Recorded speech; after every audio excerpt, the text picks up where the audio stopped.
porque nós estamos dividindo a mesma sala. Temos três colaboradores aqui do escritório dividindo a mesma sala para apresentação, aproveitando que hoje era o dia do presencial nosso. Bom, mas vamos começar o assunto. Vamos iniciar essa conversa, esse bate-papo, primeiro com algo que impacta, eu acredito que em um momento bem delicado, que é no caso de separação dos pais, então seria a questão da guarda após a separação dos pais. Então, vou apresentar brevemente o assunto, os tipos de guarda, e tentar esclarecer o máximo possível as dúvidas de vocês. Bom, basicamente, quando se analisa a questão de guarda, o objetivo é o cuidado com o menor, com a criança. Então, sempre vai ser voltado no bem-estar dela. O foco sempre vai ser esse. Então, a guarda, o que de fato é a responsabilidade pelo cuidado do menor. E se for para uma parte específica, para um pai, ou para ambos, né? E o que trata essa responsabilidade? É a escolha da escola, onde ela vai estudar, a escolha de tratamento médico, por exemplo, se for o caso, a escolha do tipo de rotina, se ela vai sair da escola e vai para um outro cursinho, ou se ela vai fazer alguma aula extra, decidir também sobre atividades, inclusive escolares, viagens, passeios que a escola proporciona, por exemplo. Então, quem decide isso tudo é quem detém a guarda daquele menor. Então, no caso, por exemplo, do pai, de uma troca de escola, quem vai decidir é aquele responsável pela guarda dele. Ou se, no caso, estiver doente, aqui tem que tratamento que será feito, é quem tem a guarda que tem essa decisão. Bom, e aí vamos às modalidades de guarda. Temos a guarda compartilhada, que em regra, hoje é a usual no nosso país, desde 2014. Nesse caso, ambos os pais vão dividirem as mesmas responsabilidades. Então, os dois compartilham a guarda e os dois decidem todas aquelas questões que eu acabei de citar. Então, a participação dos dois é obrigatória. Então, que escola que ela vai participar? Os dois vão conversar para poder decidir se vai para algum passeio específico ou não, fazer alguma viagem ou não, são os dois que decidem também.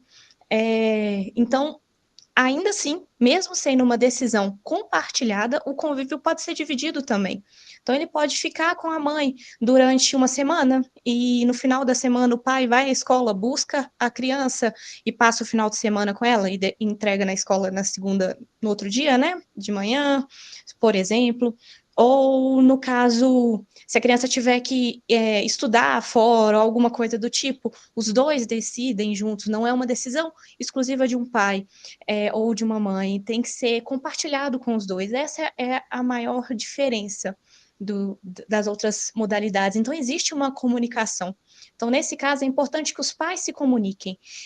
O pai simplesmente não pode informar que não sabia daquela decisão específica que a mãe tomou, porque é compartilhada a decisão, a responsabilidade daquela criança é compartilhada entre os dois. E aí, quando que não vai ocorrer a guarda compartilhada? Em regra, principalmente se os dois não conseguem conversar. Isso é o principal que é importante ser analisado. Se não existe diálogo entre os pais, o fundamento da guarda compartilhada não vai ser possível. E aí tem outras exceções, que vai a questão por exemplo, da violência doméstica. No caso, existe um risco, não só para a pessoa que foi violentada, mas para o menor. Então, independente de quem for, no caso de violência doméstica, a guarda não vai ser compartilhada, essa opção já é retirada imediatamente, porque é a proteção do menor. É sempre voltado no que é o melhor do bem-estar para ele, sabe? Também, o que pode acontecer, naquele período da guarda compartilhada, começou como guarda compartilhada, mas houve uma negligência por uma das partes. Vamos supor que a mãe não está indo visitar a criança como foi acordado, não está buscando nos finais de semana, ou não faz, não tem cuidado com a saúde do menor quando ele está no período de visita. Nesse caso, é retirado a guarda da mãe, por exemplo, ou do pai, né, de quem estiver ali responsável. Então, quando não houver esse cuidado com o menor durante aquele período de responsabilidade do pai, pode ser retirado a guarda dele. E pode ser solicitada a guarda unilateral, né, para ser de responsabilidade somente para um. E aí, ou então, na possibilidade também dos pais morarem em comarcas diferentes, em cidades diferentes. E aí não fica viável para o convívio e para decisões tomadas ali, a questão de escola, a questão de saúde, não fica viável a guarda compartilhada nesse caso. Não precisa ser somente no caso de briga. É questão de rotina mesmo dos pais, não dá certo pensando no menor, né, já que o menor não vai conseguir ter o convívio de forma compartilhada entre os dois. Escolhe-se, pode-se optar por uma outra modalidade, não tem problema nenhum quanto a isso. E já que citamos a guarda alternada, vamos à explicação dela. Ela é diferente da guarda compartilhada, porque ali, no momento que o pai tem a responsabilidade da guarda, naquele período em que ele vai ser responsável, ele vai decidir exclusivamente. Então, ele que vai tomar as decisões referentes ao comportamento da criança, à escola, a questão de saúde, se a criança vai viajar ou não. Estamos dando exemplos bem práticos, mas envolve muito além disso. Então, o responsável ele vai ficar. O pai, no Oi. caso. Oi? Acho que tem alguém com o áudio aberto.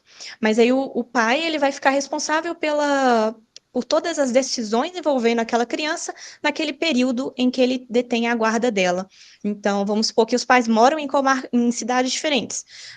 A criança vai passar um mês com uma mãe e um mês com outro pai. Durante aquele período, os pais que estão com ela ficam responsáveis por todas as decisões envolvendo o menor. Então, o que deve ser um olhar com cuidado essa questão da guarda alternada, porque pode impactar a questão de instabilidade da rotina da própria criança. Então, se não ficar viável para ela ter que mudar de cidade, por exemplo, de período em períodos, essa opção não seria adequada. A não ser que a criança se mude para passar um tempo na cidade, vai passar lá 6 meses na cidade com o pai ou com a mãe, pode-se optar pela guarda alternada, já que fica mais difícil a comunicação, por exemplo. Às vezes é necessário tomar uma decisão de imediato, sendo que os pais estão em locais diferentes, então a guarda alternada pode ser como a opção mais viável nesses casos. A guarda unilateral, temos essa opção também, em que somente um pai vai tomar as decisões todas relacionadas ao filho. Isso não quer dizer que o outro deixa de ser responsável, questão economicamente. É diferente. As tomadas de decisões vai ser daquele pai que está ali responsável pela guarda em si.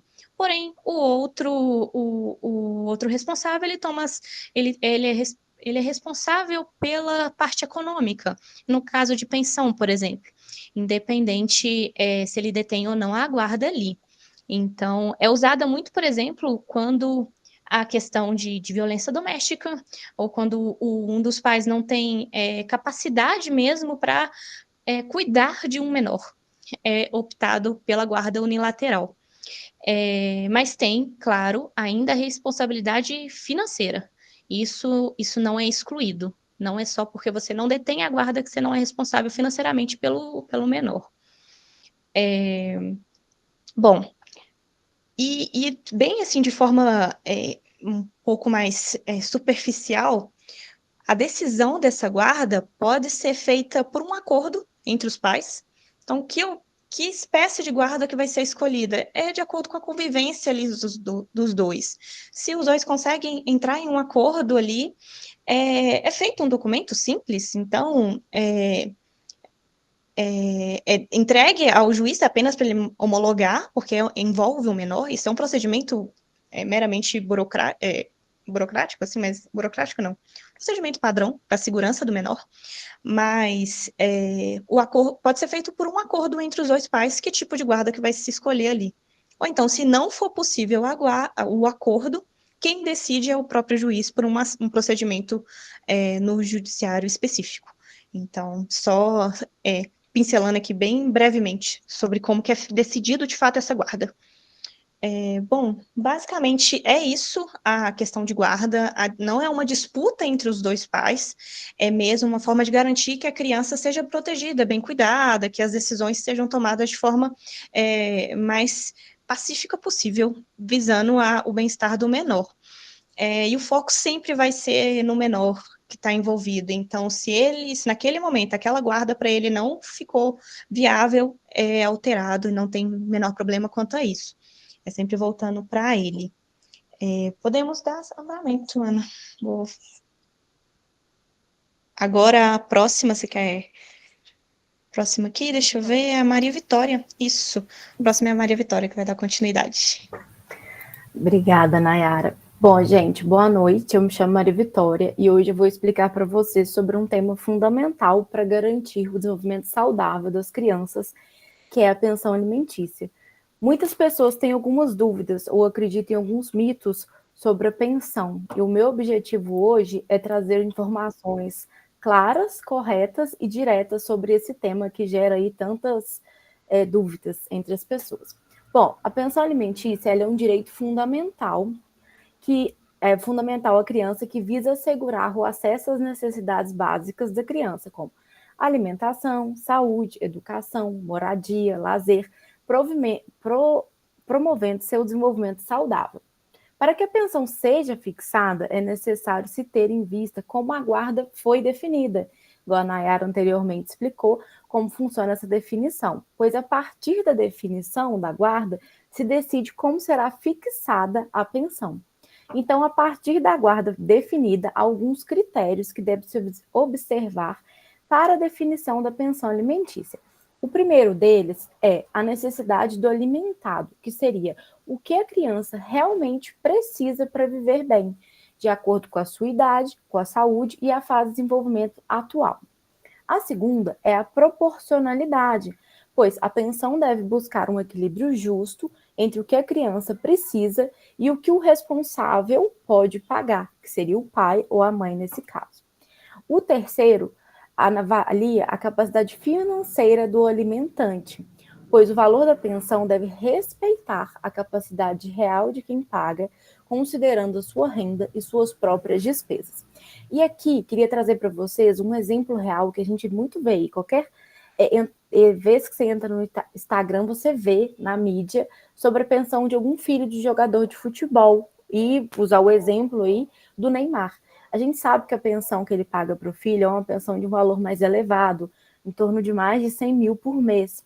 E aí, por que será? Porque uma criança, em tese, não precisa de 100 mil por mês para sobreviver, para o cuidado dela. Mas aqui é importante ressaltar que o padrão de vida da criança deve ser similar ao padrão de vida do pai e da mãe. Portanto, no caso, como o Neymar paga a pensão, ele tem que prover para o filho dele um padrão de vida similar. E ainda tem, considerando que o filho do Neymar tem alguns gastos extras que nem todas as crianças vão ter, como, por exemplo, talvez uma equipe de segurança, viagens de alto custo, alguns cursos. E com isso, a gente entra no último critério para definição, que é o custo de vida atual. Então, assim, a gente sabe que de um ano para outro tem uma variação de custo de vida, tem inflação, que ela aumenta, abaixa. Então, esse custo de vida é analisado a alimentação, a moradia, educação, saúde, vestuário, transporte, lazer, outras necessidades específicas, como o exemplo anterior, talvez ele uma equipe de segurança para o filho do Neymar, alguma prática de esportes, algumas viagens. E o que a pensão deve cobrir? Ela tem que cobrir todas as despesas da criança, que seriam quais? A alimentação dentro e fora de casa, como compra de mercado, lanches e refeições. Também a moradia, que seria o aluguel, o condomínio, contas de luz, água e internet. Ela também deve cobrir educação, então caso a criança estude em escola particular, a mensalidade também ela deve cobrir, assim como material escolar e o uniforme. Ela também deve cobrir a saúde, caso tenha plano de saúde, a mensalidade daquele plano, bem como consultas médicas, medicamentos e até vacinas particulares. Também tem que cobrir o vestuário, que a gente sabe que a criança, né, está sempre perdendo as roupas e calçados, então ela tem que cobrir roupas, calçados de acordo com as diferentes estações do ano, bem como transporte e lazer e outras despesas que é analisado no caso concreto, como talvez a necessidade de uma babá, uma diarista, cursos extracurriculares, e voltando novamente ao exemplo do Neymar, uma equipe de segurança, viagens, enfim, vai analisar de fato ali o caso concreto. Nessa questão da fixação da pensão, a gente tem que ter sempre em mente que a pensão ela é toda analisada no caso concreto, não tem uma regra específica, não tem como falar que a pensão vai ser sempre X valor, sabe? Porque tem que, de fato, analisar as minúcias de cada caso. E agora eu quero desmistificar com vocês algumas ideias equivocadas que muito ouvimos por aí. Acaba que a gente ouve algumas frases e a gente acaba acreditando que é verdade, né? Acho que nessa área de família tem muito isso. Uma pessoa fala, a outra fala, e a gente ouve e fala, acho que isso é verdade, e no final a gente não sabe o que é verdade ou não. A primeira afirmação é: o valor da pensão é sempre 30% do salário. Bom, isso é um mito, pois o valor ele é calculado com base na necessidade da criança e na capacidade financeira de quem paga, respeitando sempre o princípio da proporcionalidade, igual eu tinha falado anteriormente. E aqui eu faço um ponto que a pensão nem sempre é fixada sobre o salário mínimo. Ela pode ser fixada sobre o salário do pai ou da mãe, que vai pagar ali a pensão.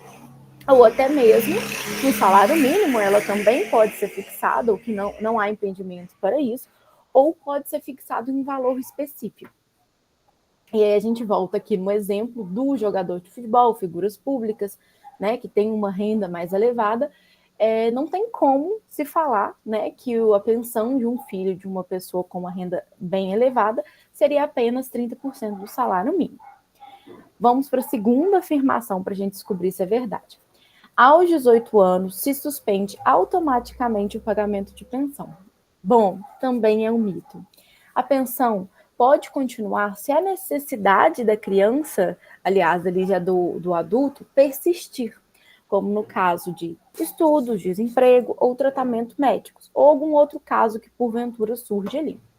A gente sabe muito bem que nem sempre uma pessoa que completou 18 anos com uma forma mágica, ela consegue sustentar sozinha. A gente sabe que não é essa a realidade.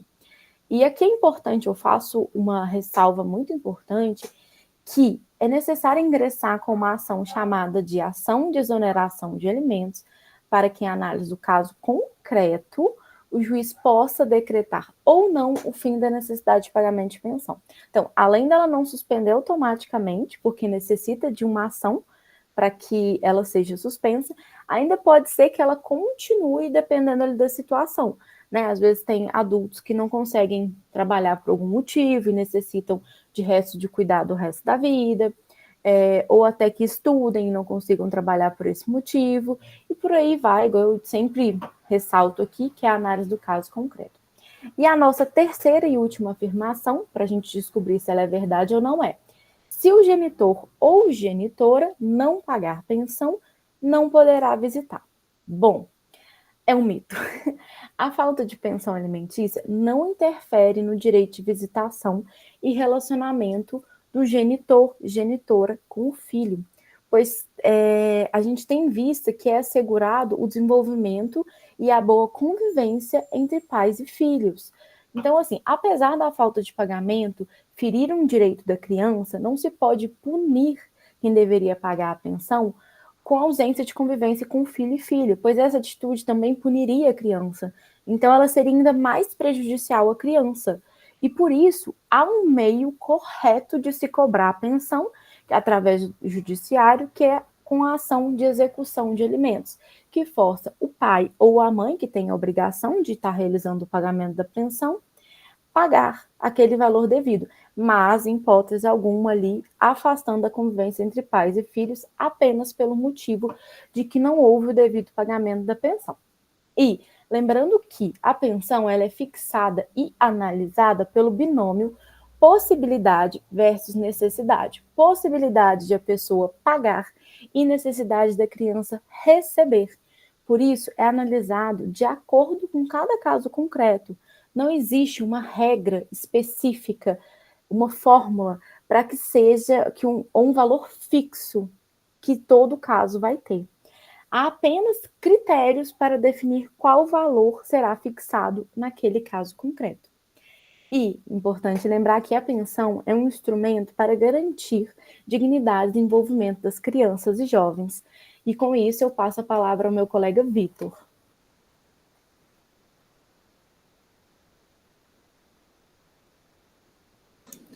Tudo bem, pessoal? Boa noite. Meu nome é Vitor.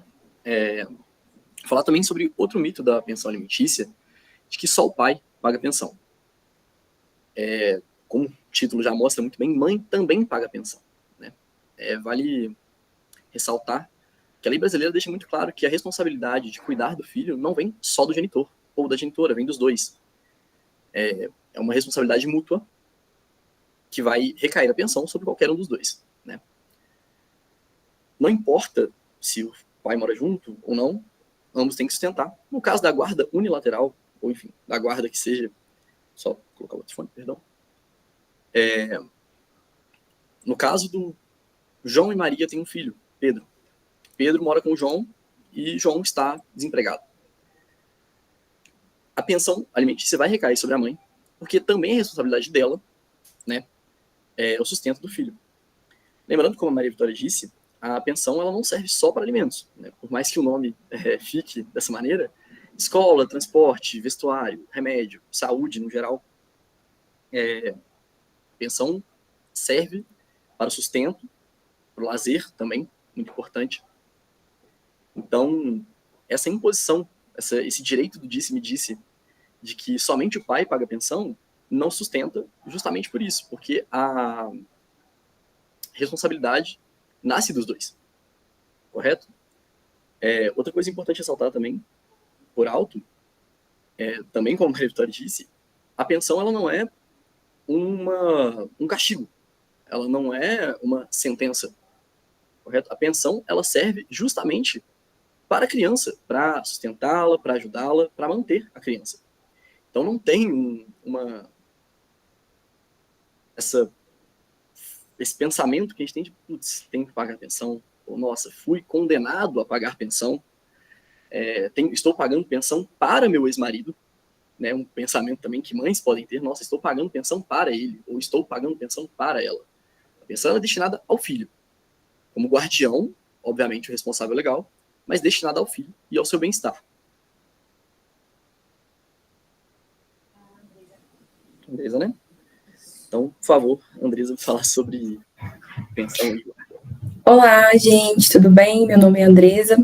Eu vou dar só uma pincelada, né? Pincelada não, a Nayara deu uma pincelada, vou aprofundar mais sobre o assunto de como requerer conjuntamente a guarda e a pensão alimentícia. Existem as formas extrajudiciais e as formas judiciais, e a forma extrajudicial é quando os genitores, né, os pais da criança, entram em consenso de forma amigável, elaboram um acordo, e nesse acordo eles colocam a guarda e os alimentos já dentro do acordo, vão ao cartório de notas e ratificam esse acordo, e é necessário levar para o juiz, né, para o juiz fazer essa homologação. E é muito importante ter um auxílio jurídico, ter um advogado para auxiliar nesse sentido de guarda, qual vai ser a guarda melhor, se vai ser unilateral, se vai ser alternada, nessa questão do extrajudicial. E o juiz entra nesse meio para para fazer a homologação, né, do acordo, sempre visando o bem interesse do menor. Sempre vai ser assim o interesse do menor. E quais são as vantagens de entrar, né, fazer esse acordo extrajudicial de pensão alimentícia combinado com a guarda? Não vai passar pelo processo inteiro, não vai precisar fazer audiências, e vai ser rápido e não vai gastar muito dinheiro, não vai ser oneroso. Pode passar para o próximo, Ana, por favor. E a outra forma, né, o judicial, como todos eu acho que já sabem um pouco, que as meninas também falaram anteriormente, é quando os pais, né, os genitores da criança, não entram em consenso de guarda e alimentos, e é necessário entrar com a ação de alimentos e guarda para definir como que vai ser a guarda, se vai ser alternada, se vai ser unilateral, e a porcentagem de alimentos.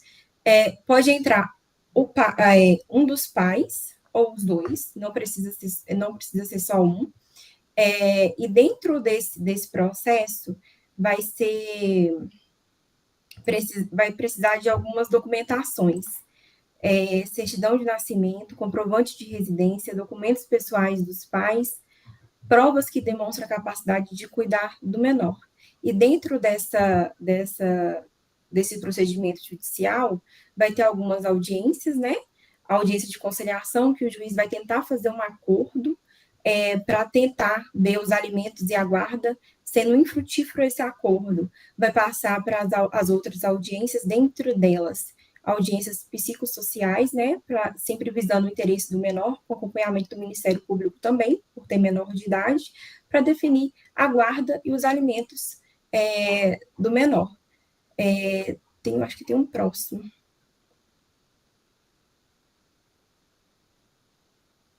Essa é a mesma coisa da outra, como entrar com a ação de alimentos e guardas por meio judicial. Esse é o anterior. Eu só vou explicar por cima. É o anterior, Ana, por favor. E eu vou usar o exemplo daqueles pais, né, ou mãe também, não é generalizado, que age com desídia com o filho, né? Não presta os alimentos para o filho, não visita os filhos. O genitor, né, que está cuidando integral do filho, arcando com todas as despesas do filho, pode estar ingressando com essa ação para pedir os alimentos, né, de execução de alimentos, para definir a porcentagem também, sempre nessa questão que a Maria Vitória falou, que é o binômio da possibilidade e da necessidade, né, da porcentagem que poderá definir através de sentença. E uma ressalva que eu queria acrescentar, que durante esse processo judicial, ele pode ser moroso, às vezes não é rápido, então o juiz ele define alimentos provisórios até intitular os alimentos definitivos, o que assegura o bem-estar do menor, que é o que a gente sempre está prezando em falar aqui, porque sempre vai ser observado o bem-estar do menor. Então, ele não pode ficar desamparado e vai ter esses alimentos provisórios até ter o definitivo ao final do processo de alimentos com guarda. O próximo, eu acho que é a Carol, alimentos gravídicos. Boa noite, gente. Meu nome é Carolina. Eu vou falar com vocês sobre os alimentos gravídicos. E é muito importante porque muitas vezes as mulheres não sabem que têm esse direito. Eu mesma, antes de ter contato com esse conteúdo, eu não tinha conhecimento. E essa previsão está na Lei 11.804, que foi promulgada em 2008, justamente para proteger a gestante e o bebê que ainda está na barriga da mãe, promovendo saúde, dignidade e segurança. E de forma simples, os alimentos gravídicos são uma forma de garantir que a mulher grávida tenha apoio financeiro durante a gestação. E isso pode ser direcionado a coberturas de despesas que surgem nesse período, como alimentação especial, exames médicos, incluindo o pré-natal, medicamentos, até mesmo transporte para consulta ou um acompanhamento psicológico, se for necessário no caso. Esses alimentos gravídicos, eles vão ser pagos pelo suposto pai, ou seja, ainda não é nem necessário um exame de DNA que tenha esse comprovante, e será pago por aquele homem com quem a gestante teve um relacionamento que possivelmente é o pai desse bebê. O valor a ser pago também segue o binômio que a gente já trouxe aqui, e vai respeitar esses dois critérios, que é as necessidades da gestante. Então, por exemplo, às vezes ela consegue cobrir com parte de um tratamento, o pai vai cobrir com o restante, e também vai observar essas possibilidades financeiras do homem. Então, o juiz analisa mediante o caso concreto e a situação em particular. É necessário uma documentação necessária para os alimentos gravídicos serem devidos. Isso inclui um exame médico que ateste a gestação, né, que comprove que a mulher está mesmo grávida, e os documentos que demonstrem essas despesas. Não precisa ser nada muito específico, e a partir disso, o juiz pode determinar que o pai venha contribuir com um valor mensal durante toda a gestação. E depois que o bebê nasce, esses alimentos gravídicos podem se transformar numa pensão alimentícia, mas aí para isso já é necessário comprovar a paternidade e também a necessidade de continuidade desse suporte financeiro.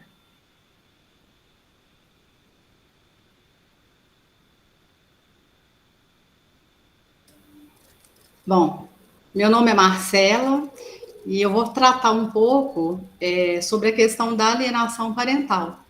E queria dizer que é um prazer estar aqui falando para vocês e compartilhando um pouco do meu conhecimento. Alienação parental é algo muito grave, né? E muitas pessoas ouvem falar, mas não sabem nem o que é direito à alienação parental. Então, a alienação ela acontece quando um dos pais ou parentes influenciam a criança sem motivo real, né? A rejeitar, a temer, a desrespeitar o outro genitor. Então, essa é uma prática que afeta negativamente o desenvolvimento emocional da criança.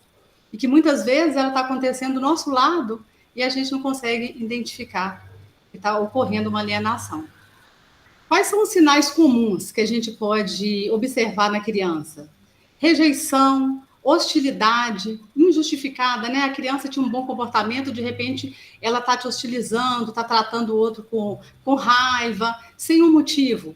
Então, isso é um indício. Falta de culpa ou remorso ao tratar um pai ou uma mãe mal. Então, ela trata de forma desrespeitosa, hostil, e ela nem liga para aquilo que aconteceu. Também é outro indício. E um dos indícios assim, mais fortes é a resistência à visita. De repente, a criança não quer mais ir na casa do pai, não quer mais, ou da mãe, né? Então, ela resiste a estar aí de encontro a esse pai e essa mãe. Então, isso são fortes indícios que pode estar acontecendo alguma coisa ali. Memória seletiva também, né? Ela só lembra de eventos ruins que ela teve com aquele diretor. Ela não lembra mais de momentos bons. Comportamento adultificado. Então, aquela criança, ela fala coisas que você fala, gente, mas não é da idade dela falar isso, né? E ela está falando, então isso demonstra que tem alguém por trás ali com essas falas, induzindo a criança a falar aquilo.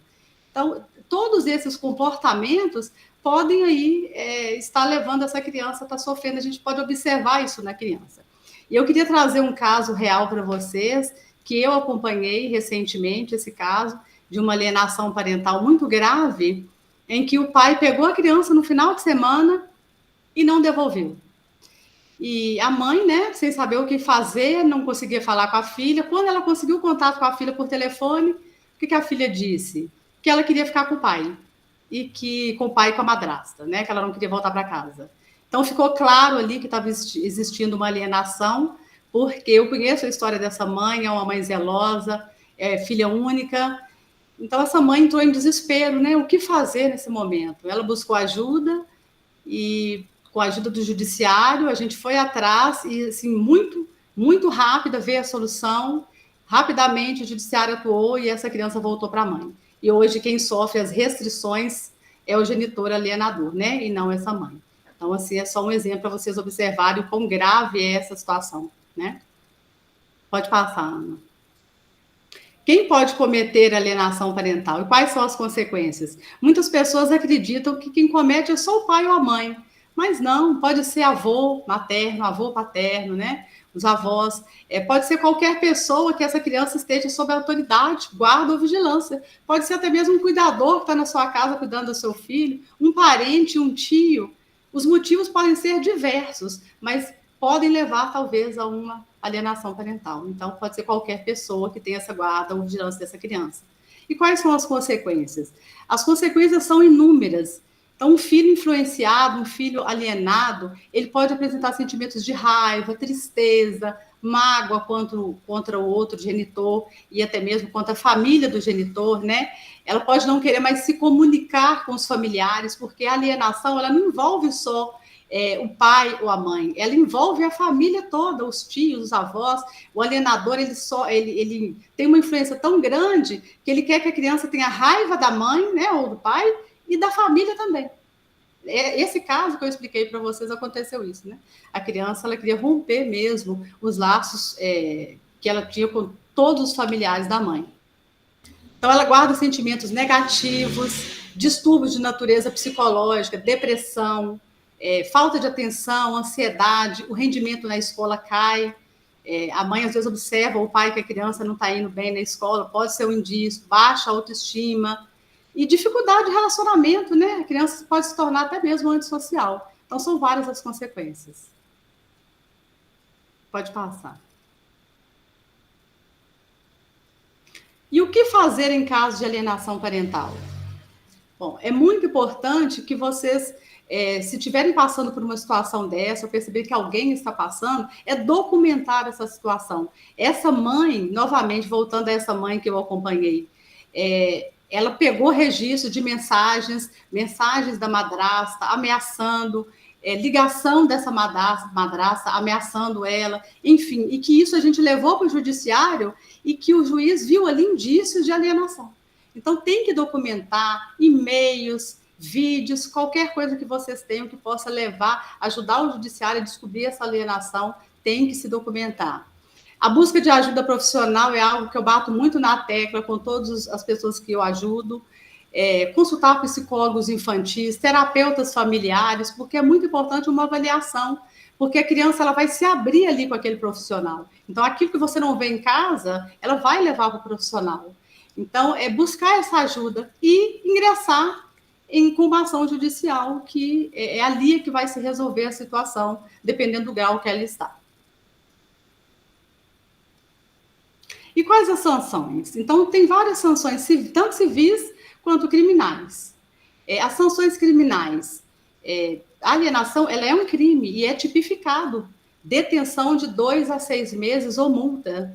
Então, muitas pessoas não sabem disso, né? É um crime e pode haver aumento de pena se a criança for menor de 12 anos ou tiver deficiência. A vítima também pode ingressar com uma ação de danos morais e materiais para ressarcimento e uma sanção mais grave, que é a perda, né, do poder familiar, ou seja, esse genitor alienador, ele vai perder em todos os direitos e responsabilidades sobre a criança, né? Que seria a pena aí mais grave. E as sanções civis, uma terapia familiar, por exemplo, obrigatoriedade desse alienador participar ali de reuniões, de terapias, para reconstruir esses laços que estão sendo perdidos, né? A guarda, por exemplo, que era compartilhada, pode se tornar unilateral, ou seja, pode tirar essa criança do pai, ela vai ter um convívio menor, perda de visitas também, desse direito, restrições, até mesmo a suspensão das visitas, e até mesmo multa, para desestimular aí a prática e custear medidas aí de proteção à criança. Então, são várias sanções que podem ocorrer aí com esse alienador. E, por último, a mensagem que eu gostaria de deixar para vocês aqui hoje é de ter um olhar mais apurado para as crianças, para os seus filhos, né? Ter esse olhar, porque pode estar acontecendo com você. Se sua criança mudar de comportamento, ela pode estar passando por isso. Então, ter esse olhar para as crianças e busque ajuda, se você perceber alguma coisa, que a justiça, ela está lá para te amparar, para te ajudar, tá bom? Obrigada. Perfeito. Acho que essa mensagem final da Marcela resume, né, toda o nosso bate-papo de hoje, de que tudo que versa sobre guarda e pensão e a suposta alienação parental é para o bem da criança, né? Nada, como disse o Vitor, é uma sentença, é uma coisa ruim, né? O pai ou a mãe, qualquer que seja o genitor que seja determinado que pague a pensão, é para o filho, né? E tem toda a avaliação das condições, né? Não está de acordo, nós mostramos aí os procedimentos judiciais, extrajudiciais, né? Já teve uma sentença, já teve um processo e ainda não está sendo seguido, entra com uma revisão, tudo com orientação jurídica. Espero que tenha sido proveitoso, né? A gente vai abrir para dúvidas, mas vou começar com uma dúvida que foi enviada no chat pela Andréia, que diz o seguinte, eu vou abrir o meu chat aqui porque eu estava olhando na outra tela. Houve uma decisão há quase 3 anos de que o pai teria que ver a filha, né, de 15 em 15 dias, pegar a filha, então a guarda compartilhada, né? E há algum tempo houve esse abandono afetivo pelo pai, deixou de cumprir, né, por questões atípicas. Então, não temos conhecimento dessas questões atípicas que deram, né, ensejo a esse abandono afetivo. Alguém se prontifica? Alguém quer falar sobre o abandono afetivo? Quais são os procedimentos. Deixo aberto aqui para os colegas de trabalho. Não? Vai falar? Eu posso falar. Nesse caso aqui, ficou um pouquinho... A Andrea está colocando mais coisas no chat, né? Porque existe, então, um processo, foi decidido por um juiz, pelo que eu entendi. O correto é informar isso no processo, informar que existe esse abandono, porque já que ficou decidido de 15 em 15 dias a visita e não está ocorrendo, é importante relatar isso para o juiz. E assim, se no caso, por exemplo, se for a pensão que não está sendo paga, por exemplo, se fosse esse exemplo, né? O certo é informar direto no processo, ainda que, mesmo esse processo que tramitou lá 13 anos atrás, ainda assim ele está ali, ele foi arquivado, mas ele, ainda assim você pode manifestar, ou então, se por acaso, como é um processo mais antigo, houve a mudança, né, do processo físico para o processo eletrônico, se por acaso se perdeu nessa situação, ainda assim vá ao judiciário. Existem meios de fazer isso sem custo. Existe a Defensoria Pública, por exemplo. Ela pode, sim, te dar um apoio para poder solicitar esse auxílio. Então, o pai só vai ser responsabilizado, nesse caso do exemplo, viu, galera? Mas ele só vai ser responsabilizado se o juiz tiver ciência sobre isso e se, por acaso, houver uma decisão específica. Então, assim, o cuidado é com o menor. Então, se o menor está sofrendo, reporta isso ao processo, sabe? Então, busca uma defensoria pública, se for o caso, ou então manifesta em um processo com um advogado te auxiliando.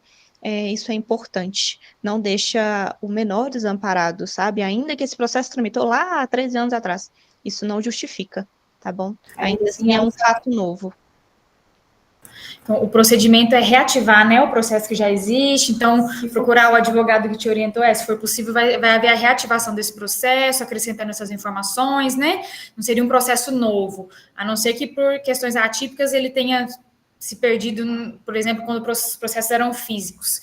Tá, André? Então, procura o advogado que te orientou na época, ou então o novo advogado, ou então a defensoria, para fazer a revisão dessa sentença, tá? É assim que a gente chama no judiciário, é a revisão do procedimento de guarda, de pensão, e acredito que o processo de abandono afetivo seja em apartado, tá? Mas um profissional vai te atender, da área ali, vai te atender, vai te dar a orientação certinho. Gente, mais alguma dúvida? No chat a gente teve só a dúvida da Andrea. Alguém quer abrir o áudio, quer falar? Não? Vamos lá.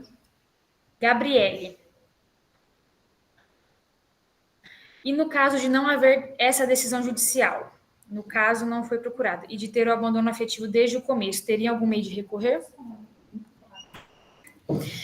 Então, Gabriele, como eu acabei de dizer, de falar para a Andrea, aí seria um processo novo, né? Acho que os colegas que estão aqui comigo podem confirmar ou corrigir, né? Não teve um processo determinando o convívio, né? Guarda, pensão.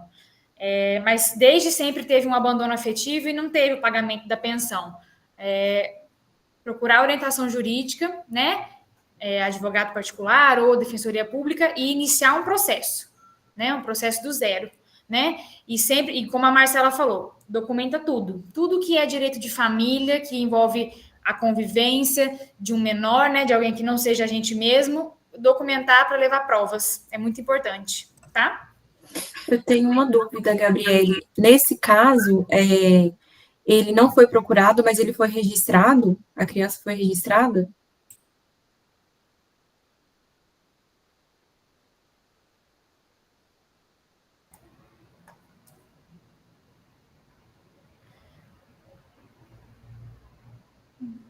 Ah, tá. Entendi. Então é isso mesmo que a Ana orientou. Porque existe um mito de que a responsabilidade do pai é só o pagamento em si. Isso é mito. A responsabilidade envolve o o setor afetivo também da criança. Não é simplesmente, vamos colocar em termos bem, bem popular. Não é só fazer o filho e pagar. Não, não é assim que funciona.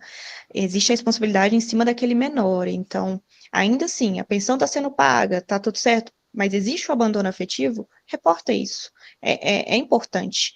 É o direito do menor em ter esse convívio com o pai, sabe? A gente não está falando sobre os pais, a briga entre os pais ali, é o menor em si, e ele tem o direito a ter esse convívio com ambos os pais. É só esse detalhe que é importante desmistificar. Obviamente que quando não tem nenhuma intenção mesmo de convívio, né, não tem como se forçar. Então, a questão é fazer o acompanhamento mesmo da criança, né, emocional. Porque a justiça, ela até determina, mas se a pessoa realmente não cumprir, ela vai ficar sendo intimada na justiça a cumprir, não vai cumprir, não quer convívio. Então, aí a gente parte para um outro lado, que vale a pena, né? Insistir? Ou a gente pode agora começar um tratamento com a criança, né? Como entender isso, como lidar, né? Então, é isso. Mais alguma dúvida?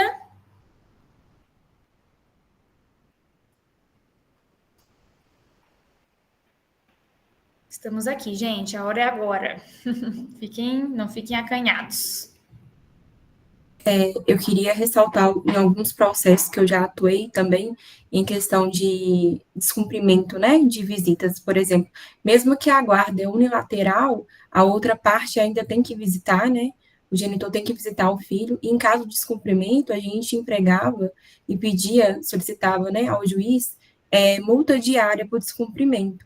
Então, não tem como ele fugir desse descumprimento, ele tem que pagar a multa diária, por não fazer aquilo que foi determinado em juízo através de decisão judicial, né? Então, se é decidido judicialmente que o genitor ou genitora, porque não é generalizado, óbvio, tem que visitar, tem que pegar o filho, ficar final de semana alternado com o filho, e ele não cumpre, dentro do processo judicial existente ou aquele que você for entrar, você pode sim pedir multa diária, que vai ser paga por ele, e não tem como ele correr dessa multa diária, porque é obrigação, ele tem que pegar, mesmo que ele não queira. E aí vai ser opcional da mãe se vai querer manter esse filho, né, mesmo com o pai não querendo, ou mãe, participar da vida do filho, e aí entrar com a psicóloga, terapia mesmo, porque hoje em dia é essencial ter o pai e a mãe à vida da criança. A guarda compartilhada, ela foi implementada quase recentemente mesmo, por esse motivo, porque a unilateral, às vezes, o pai tinha desídia de não visitar os filhos, então a guarda compartilhada, ela veio com essa implementação de ficar meio sim, meio não, para ficar com as despesas compartilhadas e as visitas também, para a criança não sentir que saiu do lar que ela vivia, porque uma separação não dói para os dois lados, né? Então, a criança não sentir que saiu daquele lar afetivo que ele tinha. Então, é importante, se tiver um processo, pedir à pessoa, né, o procurador que está no seu processo, para pedir a multa diária para o juiz. Isso mesmo. Eu também queria dizer sobre esse assunto, que existem as medidas, como a Andresa falou, mas que a mãe ela tem que ter a consciência de que será que vale a pena, né, manter esse filho com um pai que não quer? Porque não tem como obrigar o outro a amar, né? A justiça pode obrigar a cumprir as obrigações e as responsabilidades enquanto pai, né? Mas o amor não tem como. Então, até onde vai ser bom esse convívio com esse pai? Então, é a análise aí de cada mãe, né? Ou de cada pai que está passando por essa situação, se vale ou não a pena, né? A gente tem um complemento aqui da dúvida da Andréia, que não quer o convívio, né, com o genitor, porque tem medo, e se teria como entrar com uma ação indenizatória pelos traumas psicológicos gerados na criança. A gente parte aí para o direito civil, que envolve o direito de família, né, mas envolve o direito indenizatório, envolve provas, viu, Andréia? Sempre documenta tudo, mas todo direito violado te dá direito a um processo, a entrar com uma ação. Então, assim, volto a dizer, com a devida orientação jurídica, é possível, sim, entrar com uma ação indenizatória. Mas, como é muito específico, né? Ter provas, às vezes um laudo de que isso afetou a criança, né, psicologicamente. Muito provavelmente o juiz vai pedir um laudo, vai nomear um profissional de confiança, um psicólogo, vai ser feito um laudo na criança para medir esse prejuízo, né, causado nela. Então, sim, todo direito violado dá direito a uma ação judicial, tá bom? Mais alguma dúvida, gente? Alguém mais quer falar? Esclarecer algum ponto? Acho que não, Gislaine. Acho que a gente finaliza por aqui, então. Por nada, Andréia. O escritório está à disposição, eventuais dúvidas encaminhem para a escola. A gente responde, tá? E a escola devolve a resposta, o retorno para vocês, tá bom? Obrigada, viu, equipe aí do projeto, Pro Bono, a todos os pais, professores, funcionários que participaram, né? E da próxima vai ser presencial, a gente vai postar lá a data para vocês. Gratidão, viu, equipe? Foi muito bom. A gente que agradece a oportunidade de estar compartilhando com vocês. Andréia, nosso contato pode pegar com a Gislaine, tá bom? Ela faz essa intermediação entre a gente. Que bom que vocês gostaram, estou vendo aqui as manifestações no chat, é isso. A gente se vê no próximo encontro, direito da criança e do adolescente com deficiência, presencial na escola, provavelmente nesse horário, né, Gislaine? Para que os pais possam comparecer. Sim, para facilitar, né? E é isso, tá? O ABIAC está à disposição e a Gislaine tá nos dando esse apoio aí, qualquer dúvida, só falar com ela. Posso tirar um print aqui da tela, Gislaine? Está aparecendo claro. Só o colega de equipe e você, para a gente poder registrar? Claro. Só um minutinho. Gente, dá um sorriso.